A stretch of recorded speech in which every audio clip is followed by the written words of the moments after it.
আপনারা আমাদের যিনি যোগ দিলেন এলডিপি থেকে, ডক্টর রিদওয়ান আহমেদ এলডিপি থেকে যোগ দিলেন, আমার বিএনপিতে যোগ দিয়েছেন, তার জন্য আমরা কুমিল্লা ৭ এই আসনটি আমরা এটা তাকে দেওয়া হচ্ছে। পিরোজপুর ১-এ মোস্তফা জামাল হায়দার, চেয়ারম্যান জাতীয় party. Narail ২ doctor Fariduzzaman Farhad, chairman NPP. Jessore ৫ মুফতি রশিদ বিন ওয়াক্কাস, ইসলামী ঐক্য জোট। ঝিনাইদহ ৪ মোহাম্মদ রাশেদ খান, গণ অধিকার।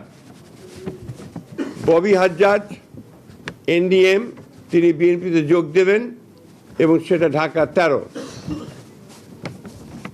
বিপ্লবী ওয়ার্কার্স পার্টির জনাব সাইফুল হক, ঢাকা ১২।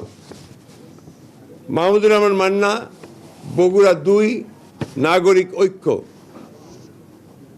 নুরুল হক নূর, গণ অধিকার, পটুয়াখালী ৩।